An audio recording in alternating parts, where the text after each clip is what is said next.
الله أكبر الله أكبر لا إله إلا الله والله أكبر الله أكبر ولله الحمد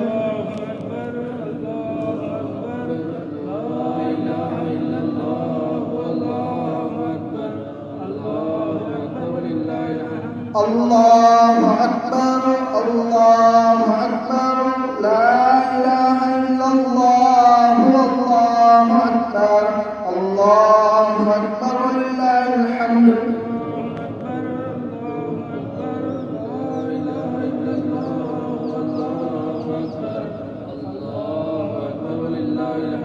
الله أكبر الله أكبر لا إله إلا الله والله أكبر الله أكبر ولله الحمد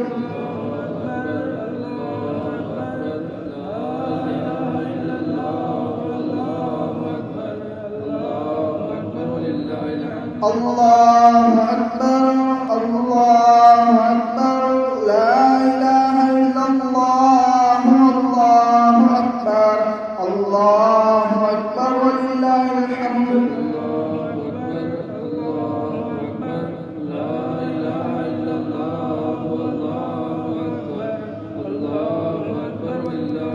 الله أكبر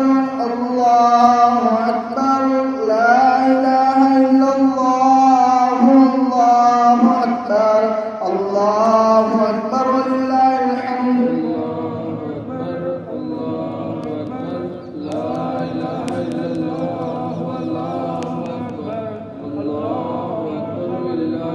الله أكبر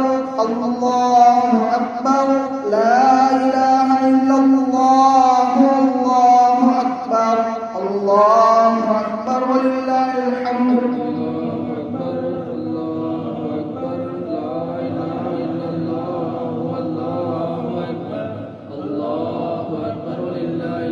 الله أكبر الله أكبر لا إله إلا الله والله أكبر الله أكبر ولله الحمد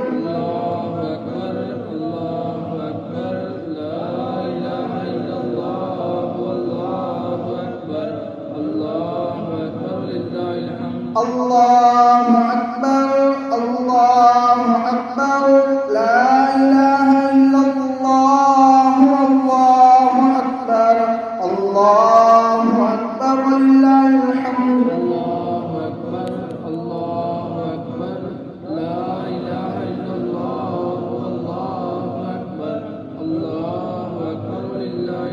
الله أكبر الله أكبر لا إله إلا الله والله أكبر الله أكبر ولله الحمد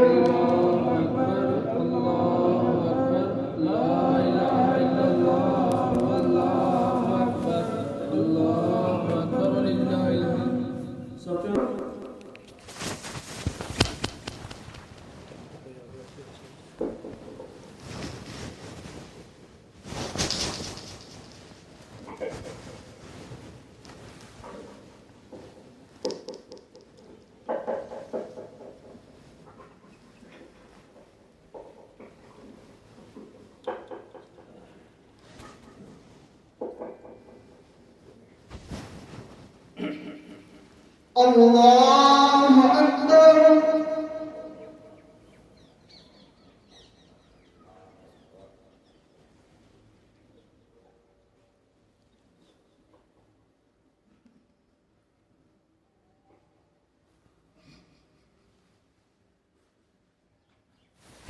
الله أكبر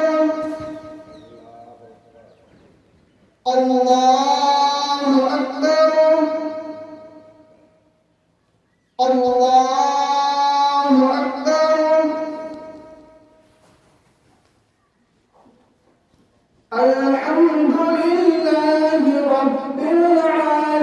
العالمين الرحمن الرحيم مالك يوم الدين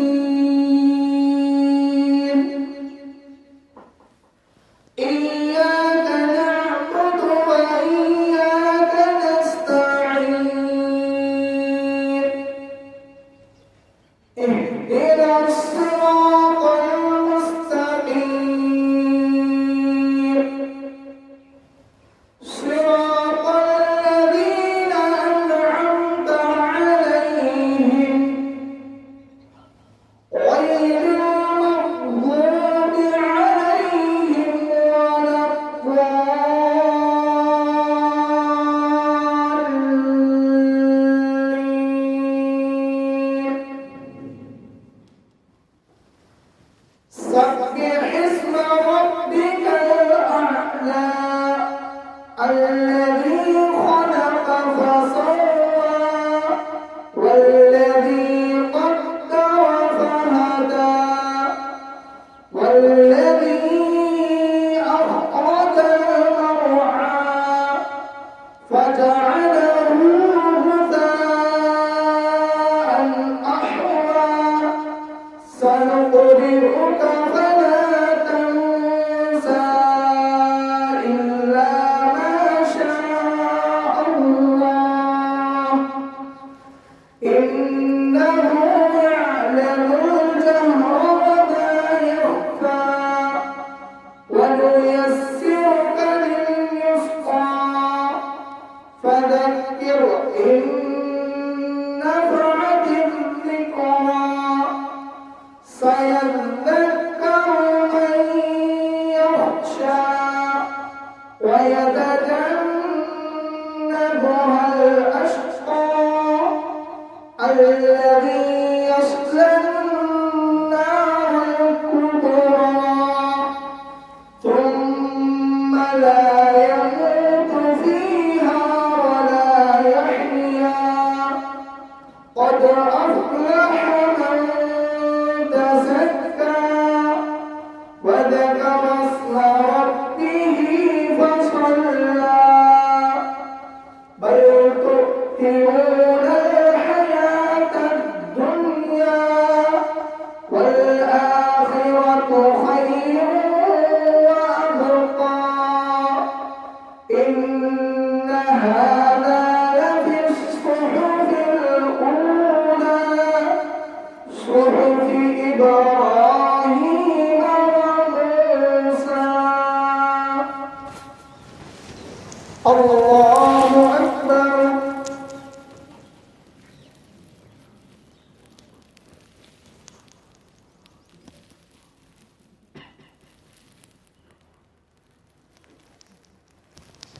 سمع الله لمن حمده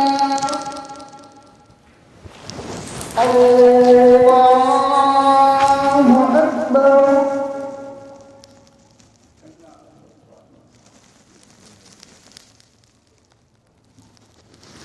الله أكبر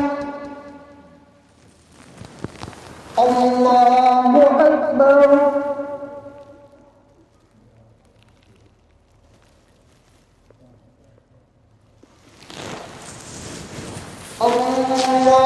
الله أكبر الحمد لله رب العالمين الرحمن الرحيم مالك يوم الدين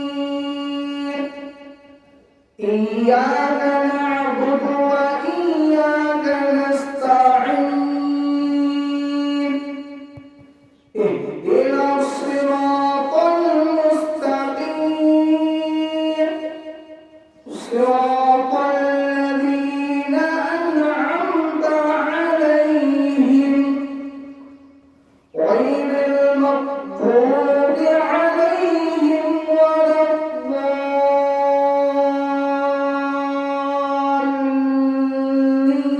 الضالين أفلا ينظرون إلى الإبل كيف خلقت وإلى السماء كيف رفعت وإلى الجبال كيف نصبت وإلى الأرض كيف سطحت فذكر إنما أنت مذكر لست عليهم بمسيطر إلا من تولى وكفر فيعذبه الله العذاب الأكبر إن إلينا إيابهم ثم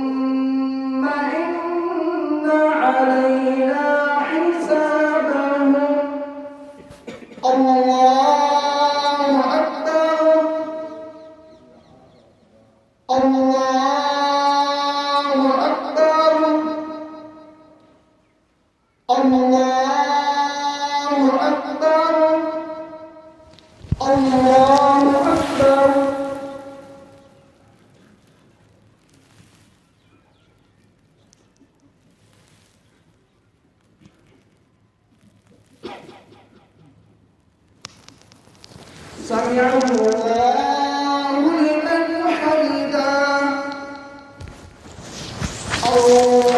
الله أكبر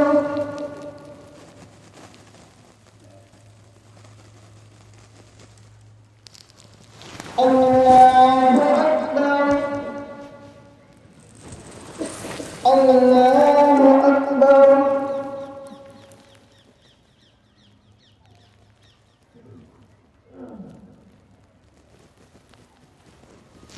الله أكبر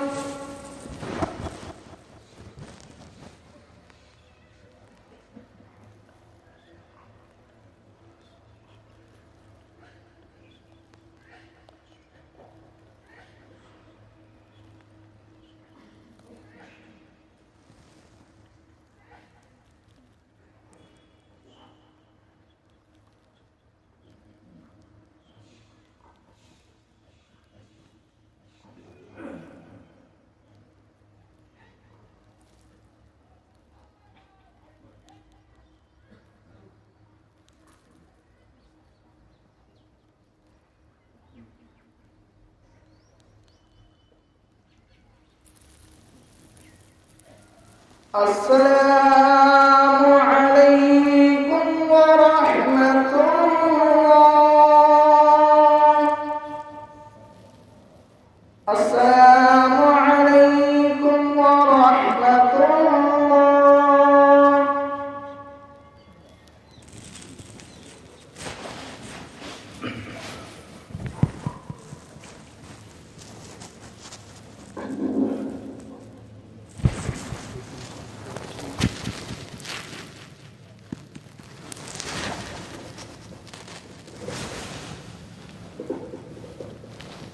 जो हजरत धूप में बैठे हुए हैं वो पंडाल के अंदर आ जाए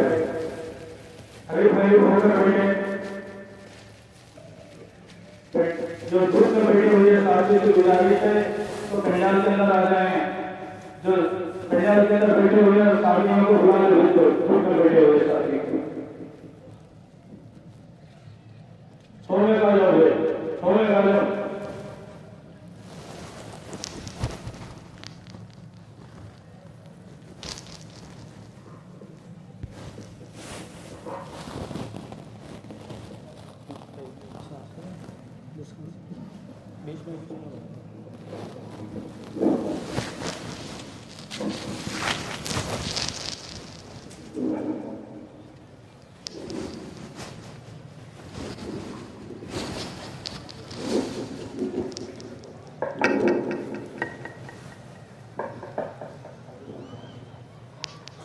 الله أكبر الله أكبر لا إله إلا الله الله أكبر الله أكبر لله الحمد الله أكبر الله أكبر لا إله إلا الله الله أكبر الله أكبر لله الحمد الله أكبر الله أكبر لا إله إلا الله الله أكبر الله أكبر لله الحمد الله أكبر الله أكبر لا إله إلا الله الله أكبر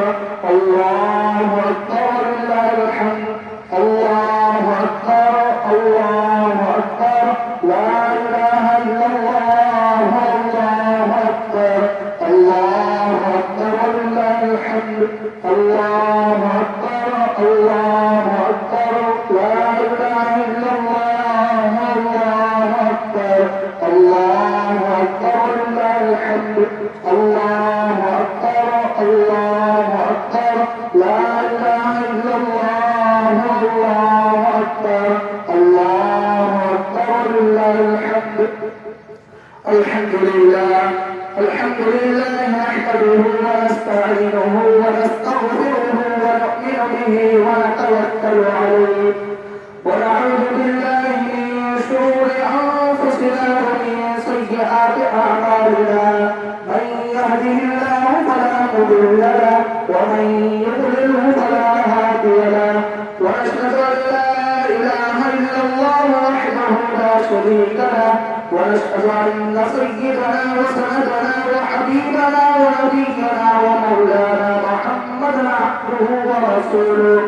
أرسله بالحق بشيرا ونذيرا بين يدي الساعة من يطع الله ورسوله فقد رشد ومن يعصيهما فإنه لا يضر إلا نفسه ولا يضر الله شيئا. أما بعد وقال تعالى في القرآن المجيد والفرقان الحميد أعوذ بالله من الشيطان الرجيم بسم الله الرحمن الرحيم ولتكملوا العدة ولتكبروا الله على ما هداكم ولعلكم تشكرون. صدق الله العظيم. إنه تعالى جواد كريم رؤوف رب حليم.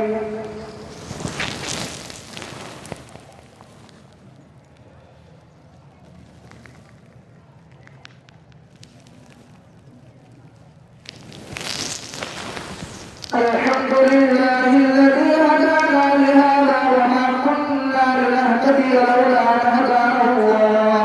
ونشهد أن لا إله إلا الله وحده لا شريك له ونشهد أن سيدنا وسندنا وحبيبنا ونبينا ومولانا محمدا عبده ورسوله الذي أرسل بالحق بشيرا ونذيرا. إن الله يصلون على النبي يا أيها الذين آمنوا صلوا عليه وسلموا تسليما. اللهم صل على سيدنا محمد وعلى آله وأصحابه وأتباعه أجمعين إلى يوم الدين. الله أكبر الله أكبر لا إله إلا الله والله أكبر الله أكبر لله الحمد. الله أكبر الله أكبر لا إله إلا الله والله أكبر الله أكبر لله الحمد. وقال النبي صلى الله عليه وسلم أرحم أمتي بأمتي أبو بكر وأشدهم في أمر الله عمر وأصدقهم أحياء عثمان وأقواهم علي وفاطمة سيدة نساء أهل الجنة والحسن والحسين سيدا شباب أهل الجنة وحمزة أسد الله وأسد رسوله رضوان الله تعالى عليهم أجمعين. اللهم اغفر للعباس وولده مغفرة ظاهرة وباطنة لا تغادر ذنبا. الله في أصحابي لا تتخذوا قولا من بعدي ومن أحبهم فبحبي أحبهم ومن أبغضهم فببغضي أبغضهم. وخير أمتي قرني ثم الذين يلونهم ثم الذين يلونهم. عباد الله رحمكم الله إن الله يأمر بالعدل والإحسان وإيتاء ذي القربى وينهى عن الفحشاء والمنكر والبغي يعظكم لعلكم تذكرون. فاذكروني أذكركم واشكروني ولا تكفرون والله يعلم ما تصنعون.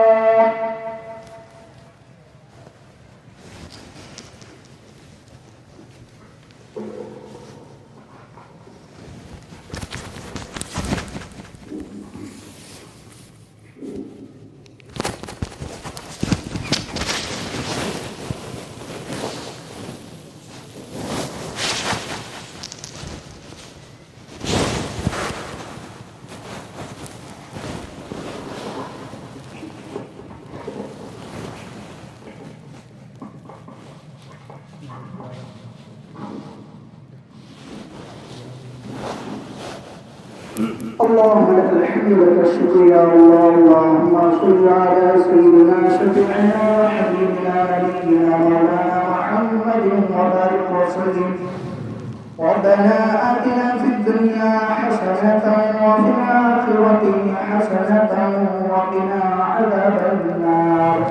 ربنا لا تزغ قلوبنا بعد إذ هديتنا وهب لنا من لدنك رحمة إنك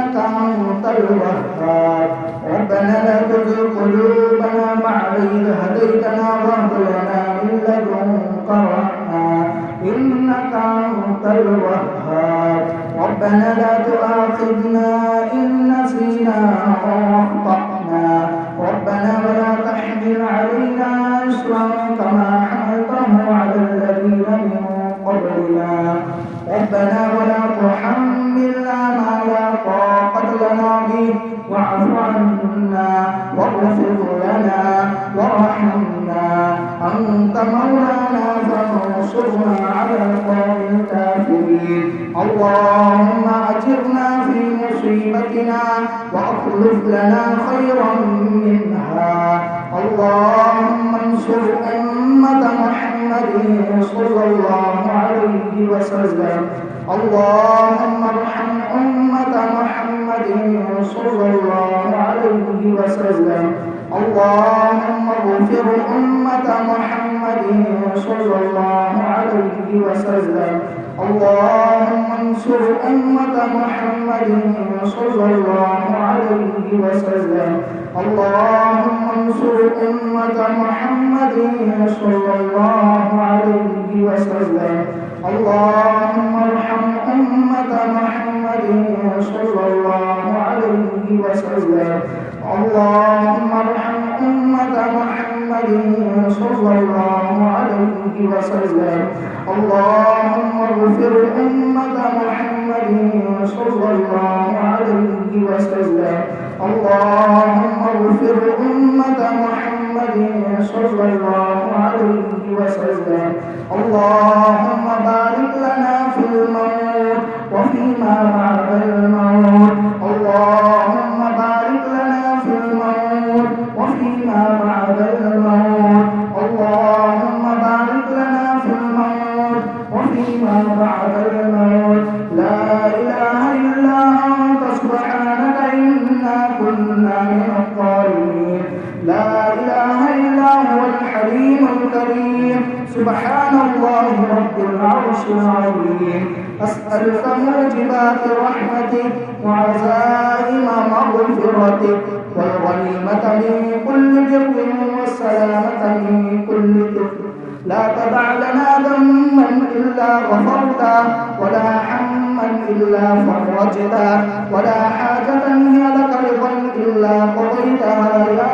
أرحم الراحمين يا أكرم الأكرمين يا ذا الجلال والإكرام يا غفار يا غفار يا رحيم يا رحيم إلا हम सबके गुनाहों को माफ फरमा दीजिए इल्ला हम बेशक बड़े खताकार हैं बेशक बड़े मुजरिम हैं मौला फिर भी आपके लाडली नबी के उम्मतें हैं मौला हम सबके गुनाहों को माफ फरमा दीजिए मौला हम पर रहम फरमा दीजिए मौला आपकी ताकत तो बहुत बुलंद है मौला आपको चाहे तो आप चाहे तो कुछ भी कर सकते हैं मौला हम पर रहम फरमा दीजिए मौला अल्लाह हमारे जानो मालों में बरकतें अता फरमा दीजिए मौला अल्लाह हम दिन के उजाले में और रात के अंधेरे में जो भी गुनाह किए हैं अपने फजल से हम सबको माफ फरमा दीजिए मौला हम सबको माफ फरमा दीजिए मौला अल्लाह हम गुनाह करते करते गुनाहों के समुद्र में डूब चुके हैं मौला डूबा हुआ इंसान कभी भी नहीं निकलता है मौला आप जानते हैं मौला डूबा हुआ इंसान कभी भी नहीं निकलता है मौला आपकी रहमत की रस्सी डालकर हम समुद्र से खींच लीजिए मौला इस गुनाहों के समुद्र से हमें नेकियों की तरफ खींच लीजिए मौला अल्लाह जो भी कदम उठाते हैं आपके अहकाम के मुताबिक उठाने की तौफीक अता फरमा दीजिए मौला अल्लाह तौफीक अता फरमा दीजिए मौला अल्लाह हम सबको अल्लाह के नबी अलैहिस्सलातु वस्सलाम की सुन्नतों पर जान जान कर अमल करने की तौफीक अता फरमा दीजिए मौला अल्लाह के नबी अलैहिस्सलातु वस्सलाम की एक एक सुन्नत पर अमल करने की तौफीक अता फरमा दीजिए मौला अल्लाह हम सबको आपसे होने का यकीन पैदा फरमा दीजिए मौला इसे गैरुल्लाह से होने का यकीन हमारे दिलों से दूर फरमा दीजिए मौला दूर फरमा दीजिए मौला अल्लाह सिर्फ हम आपसे मांगने वाले बना दीजिए मौला अल्लाह किसी गैर से मांगने से हमारी हिफाजत फरमा दीजिए मौला अल्लाह हम तेरे सामने सर झुकाने वाले बना दीजिए मौला किसी के सामने सर झुकाने से हमारी हिफाजत फरमा दीजिए मौला हमारी हिफाजत फरमा दीजिए मौला पूरे उम्मत मुस्लिमा के حفاظت فرما دیجیے مولا، اے اللہ پورے امت مسلمہ کی حفاظت فرما دیجیے مولا، خانقاہوں کی حفاظت فرما دیجیے مولا، اے اللہ مساجد کی حفاظت فرما دیجیے مولا، اے اللہ دعوت و تبلیغ کی حفاظت فرما دیجیے مولا، جو بھی لوگ دعوت و تبلیغ میں نکلتے ہیں مولا ان کے ہر قدم سے حفاظت فرما دیجیے مولا، اے اللہ اسی طرح دارالعلوم دیوبند کی بھی حفاظت فرما دیجیے مولا، اے اللہ تا قیامت تک اس مدارس کی حفاظت فرما دیجیے مولا، اے اللہ ہماری مادری علمی دارالعلوم دیوبند کی حفاظت فرما دیجیے مولا، اے اللہ ہمارے اکابرین کا احسان ہے مولا، اے اللہ ان کو ہمارے اکابرین کا احسان ہے مولا، اس مقام پر ہم کھڑے ہیں مولا، اکابرین کا احسان ہے مولا، اے اللہ ان سب کی مغفرت فرما دیجیے مولا، اے اللہ اولیاء اللہ جتنے بھی گزر چکے ہیں مولا ان کی مغفرت فرما دیجیے مولا، اے اللہ ان کو چین اور سکون والی زندگی قبر میں عطا فرما دیجیے مولا، اے اللہ ان سب کو روشنی والی زندگی عطا فرما دیجیے مولا، اے اللہ ہمارے دلوں کو آپ کے نور سے بھر دیجیے مولا، اے اللہ آپ کے نور سے بھر دیجیے مولا، اے اللہ ہمارے شہر میں جتنے بھی مسلمان لوگ بیٹھے ہوئے ہیں مولا ان سب کو اتفاق اور اتحاد کے ساتھ ہونے کی توفیق عطا فرما دیجیے مولا، اے اللہ ایک دوسرے سے جھگڑے کرنے سے دور فرما دیجیے مولا، اے اللہ ایک دوسرے کے اندر آپ کی محبت ڈال دیجیے مولا، ایک دوسرے کے اندر ایک دوسرے کی محبت ڈال دیجیے مولا، اے اللہ خاص طور پر نوجوان لڑکیوں کی حفاظت فرما دیجیے مولا، اے اللہ بے حیائی کا ماحول چلتا ہے مولا، اے اللہ نوجوان لڑکیوں کی حفاظت فرما دیجیے مولا، ماں باپ کو ان کی صحیح خدمت کرنے کی توفیق عطا فرما دیجیے مولا، اے اللہ ماں باپ کو ان کی صحیح تربیت عطا کرنے کی توفیق عطا فرما دیجیے مولا، اے اللہ نوجوان بچوں کی بھی حفاظت فرما دیجیے مولا، نوجوان بچوں کی حفاظت فرما دیجیے مولا، نوجوان بچوں کو آپ کے احکام کے مطابق زندگی بسر کرنے کی توفیق عطا فرما دیجیے مولا، اے اللہ کے نبی پاک صلی اللہ علیہ وسلم کی سنت کے مطابق زندگی بسر کرنے کی توفیق عطا فرما دیجیے مولا، اے اللہ ہمارے شہر میں جتنے لوگ رہتے ہیں اللہ ان پر سکون والی زندگی عطا فرما دیجیے مولا، اے اللہ جتنے لوگ آپ کے عیدگاہ میں پہنچے ہیں مولا ان سب کو بے انتہا قبول فرما دیجیے مولا، بے انتہا قبول فرما دیجیے مولا، اے اللہ اس وقت تمام چارماری کے مسلمان بھائی جمع ہوئے ہیں مولا، اگر مسلمانوں پر کوئی حادثہ آتا ہے تو ہر وقت جمع ہونے کی توفیق عطا فرما دیجیے مولا، ہر امت مسلمانوں کی حفاظت فرما دیجیے مولا، اے اللہ ہر وقت امت مسلمانوں کی حفاظت فرما دیجیے مولا، اے اللہ ہمارے دور پر آپ کی خاص رحمتیں نازل فرما دیجیے مولا، آپ کی برکتیں نازل فرما دیجیے مولا، اے اللہ ہمارے قلبوں کو دور عطا فرما دیجیے مولا،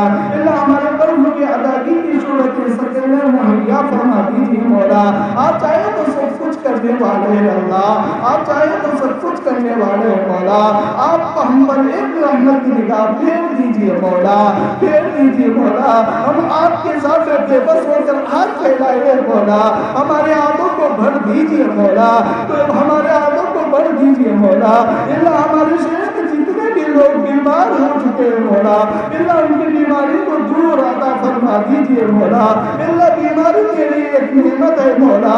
بیماری بھی ایک نعمت ہے مولا، ہم کمزور بندے ہیں مولا، آپ تو جانتے ہیں مولا، پھر بھی آپ ہم کو بیماری دیتے ہیں مولا، آپ تو اربانوں کے لیے بیماری دیتے ہیں مولا، ہم آپ کے طرف رجوع کرتے ہیں یا کسی غیر کی طرف رجوع کرنا آپ چاہتے ہیں مولا، اللہ ہم کمزور بندے ہیں مولا، ہم کو پریشانوں میں مت ڈال دیجیے مولا، ہم پریشانوں میں مت ڈال دیجیے مولا، اللہ ہمارے رمضان جو گزر چکا ہے مولا ان کو بے انتہا قبول فرما دیجیے مولا، اللہ کسی عذر کی وجہ سے روزے نہ رکھ سکے ہیں مولا ہم سب کو معاف فرما دیجیے مولا، اللہ ہمارے روزوں کو قبول فرما دیجیے مولا، اللہ ہماری تراویحوں کو قبول فرما دیجیے مولا، ہماری تراویحوں کو قبول فرما دیجیے مولا، اللہ خاص طور پر ہمارے چاول مانی میں آپ کے رحمتیں برکتیں عطا فرما دیجیے مولا، اللہ ہمارے گاؤں کے دونوں مدرسوں کی حفاظت فرما دیجیے مولا، اللہ غیروں کی نظروں سے حفاظت فرما دیجیے مولا،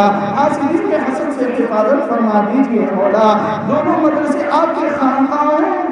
اللہ والوں کا ذکر کرنے والے فرما دیجیے مولا، اللہ ہمارے گاؤں میں بھی آپ کے اللہ والوں کو بھیجتا رہیے مولا، اللہ آپ کے اللہ والوں کو بھیجنے سے ہم ہمارے اندر تو آپ کا دین کا کوئی نہ کوئی ایک بات تو معلوم ہوتی ہے مولا. ہمارے گھروں میں آپ کے اللہ والوں کا نزول عطا فرما دیجیے مولا. جیسا کہ آپ کے بارشوں کو برساتے ہیں ایسا ہی ہمارے گھروں میں اللہ والوں کی رحمتیں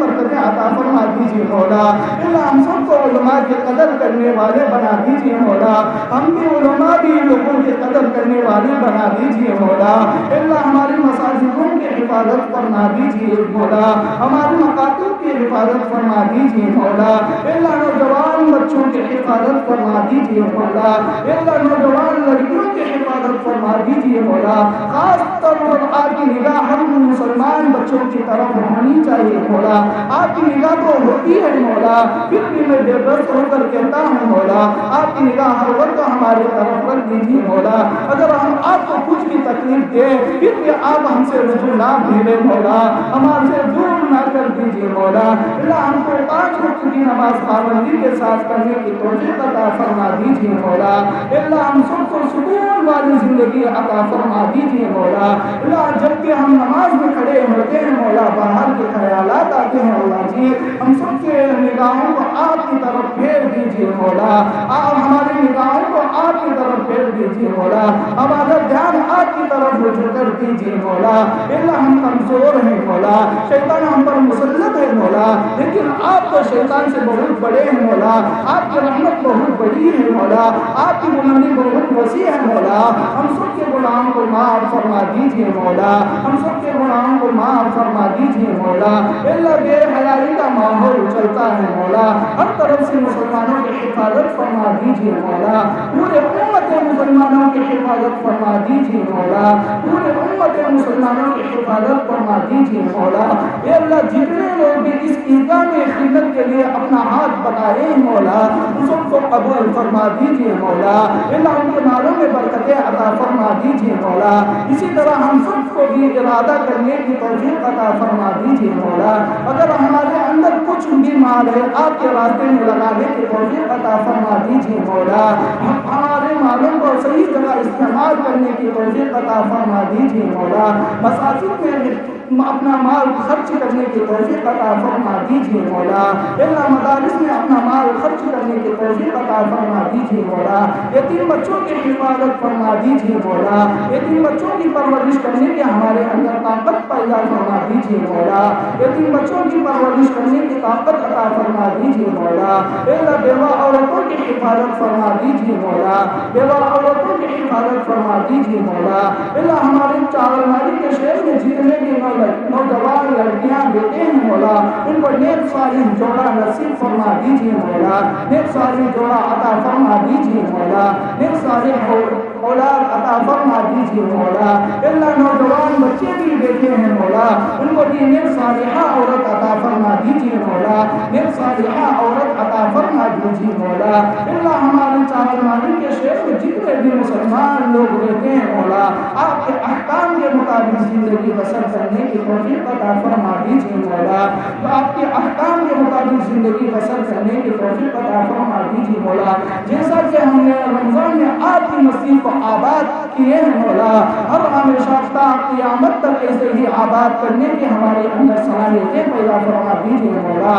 آپ ہمارے اندر آپ کی محبت ڈال دیجیے مولا. ہم ہمارے اندر کسی غیر کی محبت مت ڈال دیجیے مولا. اللہ ہم آپ کے محتاج ہیں مولا, کسی کے محتاج نہیں ہے مولا. ہم آپ سے مانگنے کی ہم کو صحیح طریقہ نہیں آتا ہے مولا, لیکن آپ تو دیتے ہیں مولا. ہم کیسے بھی مانگے پھر گرا کر مانگے پھر بھی آپ کو دینے والے ذات آپ کی بڑی اعلیٰ ہے مولا. اعلیٰ ہے مولا, ادنا سے اعلیٰ تک پہنچانے والی ہے مولا. ہمارے نوجوان بچے جتنے بھی پڑھ کر گھروں میں بیٹھے ہیں مولا, ان کو جابوں کی تلاش میں ہے مولا. ان کو صحیح جاب ملنے کی توفیق عطا فرما دیجیے مولا. اللہ ان کو صحیح علم عطا فرما دیجیے مولا. اللہ ہم سب کو قرآن پاک پڑھنے کی توفیق عطا فرما دیجیے مولا. جتنی